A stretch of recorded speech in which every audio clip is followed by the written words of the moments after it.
Yo nací en Argentina, en un pueblo,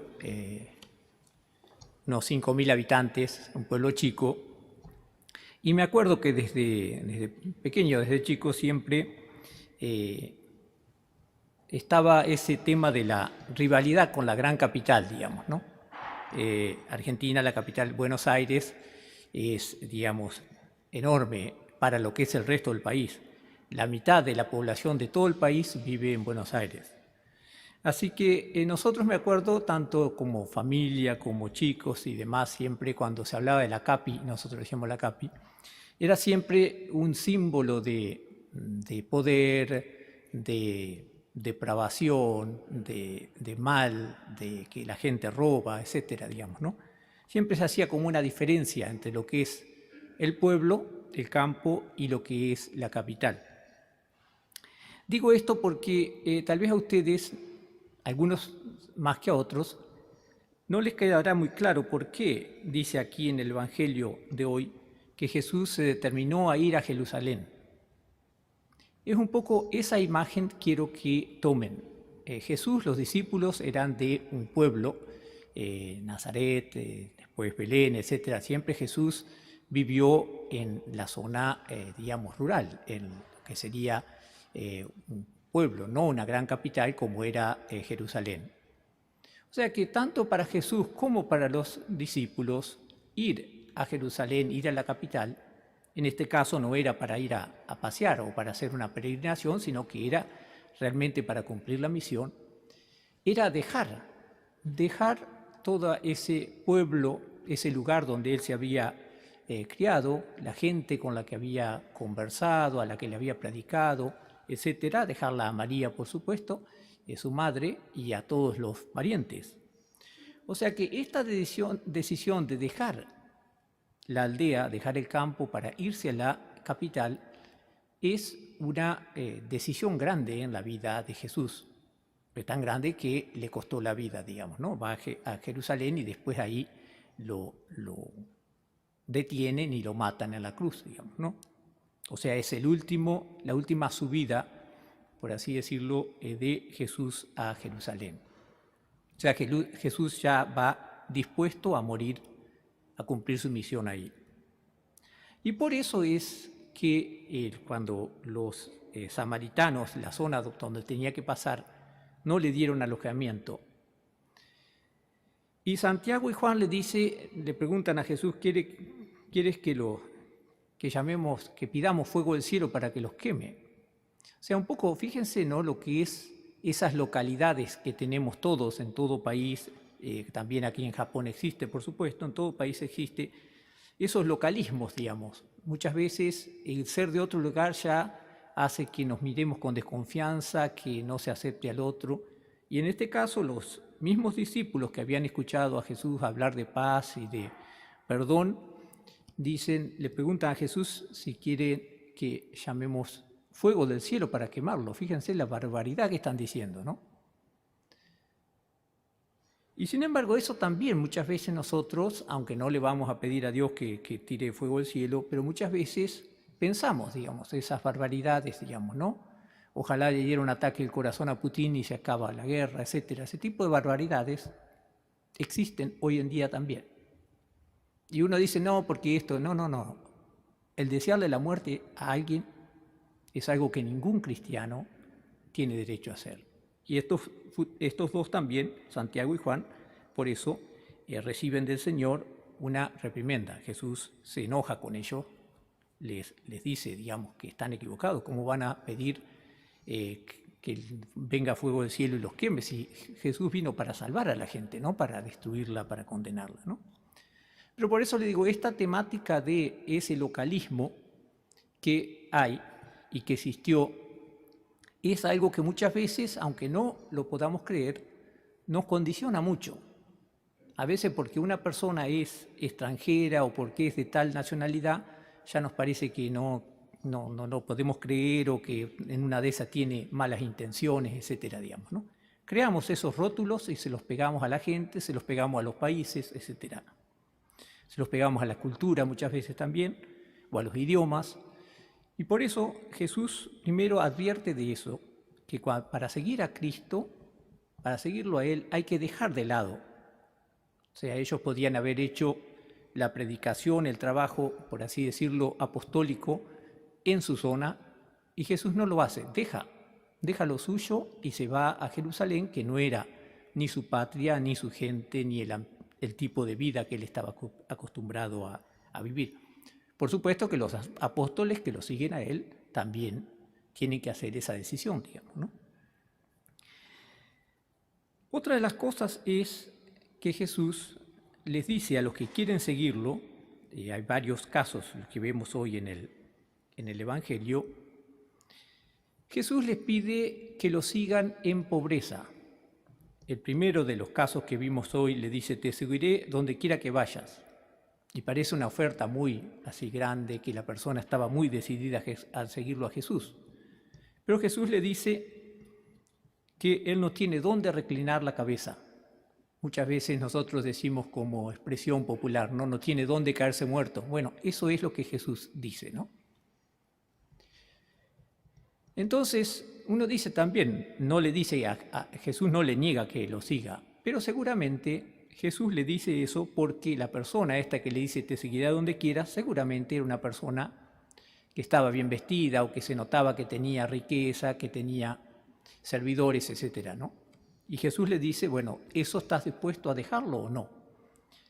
Eso es como una interpretación de lo que Jesús dice aquí. El segundo que le dice, déjame ir primero a enterrar a mi padre. Yo creo que ustedes lo habrán escuchado esto, pero la expresión enterrar a mi padre significa quedarse en la casa hasta que el padre muera, digamos, ¿no? O sea que en este caso puede implicar varios años y puede implicar, por supuesto, tener que hacerse cargo de la casa, de lo que fuera, digamos, ¿no?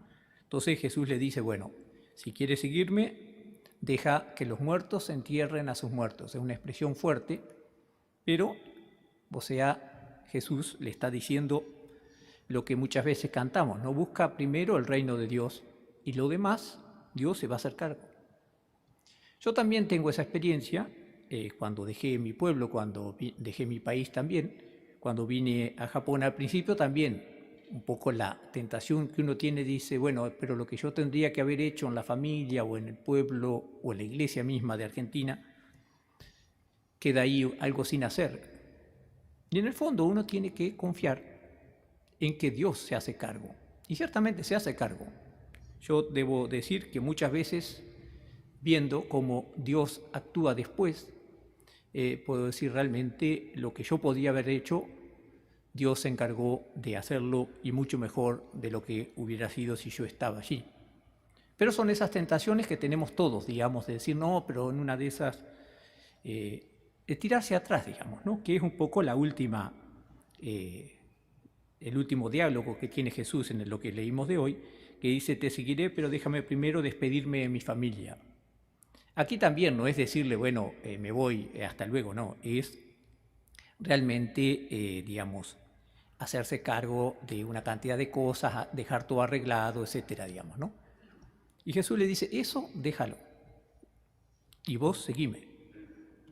Y la expresión que usa Jesús dice que empuña el arado y mira hacia atrás no sirve para el reino de Dios. Ese mirar para atrás mientras se tiene el arado es algo peligroso. Si alguno de ustedes ha trabajado en el campo alguna vez, aunque ahora tal vez no lo habrán hecho con bueyes, por lo menos yo nunca, pero con un tractor sí. Y si uno mira para atrás cuando tiene una herramienta pesada, puede ser peligroso. O sea, tiene que mirar para adelante y tener cuidado.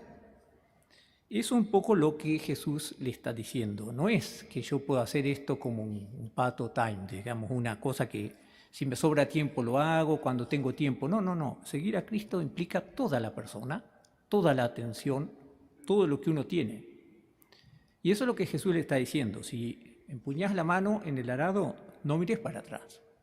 O sea, si esto estuvo bien o estuvo mal, si realmente yo tenía vocación o no, ese tipo de tentaciones que tenemos todos, que las tendrán ustedes también cuando después que una persona se ha casado o ha tenido una familia, también siempre vendrán momentos en que decir, bueno, estuvo bien o no esto, etcétera, digamos, ¿no? O para todos ustedes que viven aquí, el haber dejado su país, su lugar, muchas veces les traerá este pensamiento de decir, bueno, en una de esas hice mal en venirme, etcétera, digamos, ¿no? Lo que Jesús dice es, si la elección, lo que uno ha hecho, realmente es por seguir a Cristo o por ayudar al prójimo, en este caso la familia, etcétera, entonces no hay que mirar para atrás. Ciertamente que hay muchas posibilidades en esta vida en la que uno puede viajar con más facilidad.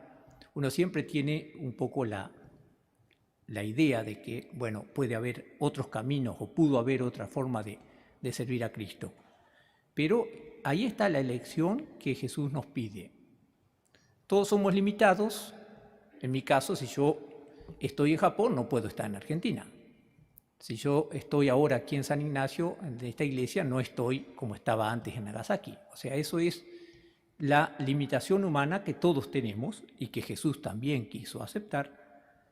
Y en eso se hace compañero nuestro y nos pide lo que nosotros podemos hacer. El seguir a Jesús en el fondo es dejar algo, como sería la patria, el pueblo, el idioma, la cultura. Pero a la vez también es tomar algo nuevo. Y eso ustedes también lo habrán experimentado, todos los que están aquí en Japón lo habrán experimentado. Uno deja mucho de lo propio, de lo que uno quiere, pero también ciertamente gana muchas cosas que una persona que está en su propio país, en su propio pueblo, no hubiera experimentado, no hubiera ganado. O sea que no es que sea todo pérdida, que yo tengo que sacrificar y dejar todo y que siempre todo el camino que elija será cuesta arriba. No es así.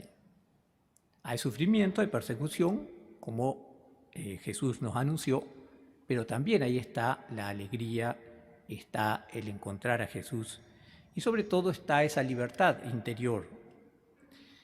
Lo que nos dice hoy San Pablo en la segunda lectura, que vivan de acuerdo con las exigencias del Espíritu, así no se dejarán arrastrar por el desorden egoísta del hombre. O sea que nosotros en el fondo, siguiendo a Cristo, elegimos vivir siguiendo al Espíritu de Cristo que nos guía. O sea que nuestros criterios no pueden ser el ganar más o el tener más fama o el tener una vida, digamos así, de éxito. Aunque, por supuesto, a veces puede ser también así, pero lo importante es no atarse a ese tipo de cosas. Que lo que nos guía a nosotros en nuestro camino, en nuestro seguimiento de Cristo, sea justamente esa visión del Espíritu. Y eso es un poco lo que vemos en la primera lectura, cuando hablamos, hoy estábamos leyendo sobre la lectura, la elección de Eliseo. Elías, que ya era profeta y ya estaba por terminar sus días, elige a Eliseo para que siga su misión de predicar. Y Eliseo estaba trabajando en el campo y deja todo, quema el arado incluso, o sea que ya deja claro que nunca más iba a volver a trabajar en el campo, sino que se iba a dedicar a la predicación del Evangelio, a la predicación de la palabra de Dios. También en el caso de Eliseo, seguramente la familia le habrá dicho, bueno, pero ¿qué va a hacer con el campo? O quién, si quemas el arado, ¿quién va a seguir adelante? Etcétera, digamos, ¿no? También Eliseo habrá dudado, habrá pensado eso, pero se dio cuenta que el llamamiento de Dios era más importante y que Dios iba a hacer cargo. Si le pedía esa vocación es porque Dios estaba dispuesto a hacerse cargo del resto de las cosas que él estaba haciendo. Entonces, resumiendo un poco, ese seguimiento de Cristo es seguirlo a Cristo en pobreza. Si tenemos muchas cosas, no podemos seguirlo a Cristo. Hay que saber dejar lo que tengamos, sea mucho, sea poco. Segundo, saber ser fiel, no mirar para atrás, que es la expresión que leíamos hoy. Y la tercera cosa es lo que San Pablo nos dice en la carta de hoy, lo que leímos de hoy, ¿no? Que todo se refiere o se resume en amar a tu prójimo como a ti mismo. Si yo no quiero que me ataquen, no quiero que me que hablen mal de mí, entonces no hablar o no atacar al otro, etcétera. Si yo no quiero que me invadan el país, no invadir el país del otro, etcétera. Esto a todo nivel se puede aplicar. El tener a los otros como criterio de lo que yo elijo, lo cual es muchas veces muy difícil, porque todos nosotros somos, en el fondo tenemos nuestros egoísmos, nuestros convencimientos, nuestros localismos, como hablé al principio, y el saber dejar eso, no porque seamos nosotros personas así de gran valor, sino porque Dios nos ayuda. Si Dios nos llama es porque Él nos da la gracia para poder dejar eso, para crecer y seguir adelante en la predicación, en el camino que Cristo nos pide. Para que le seamos fiel, para que seamos realmente nosotros apóstoles, pidamos en esta misa en especial.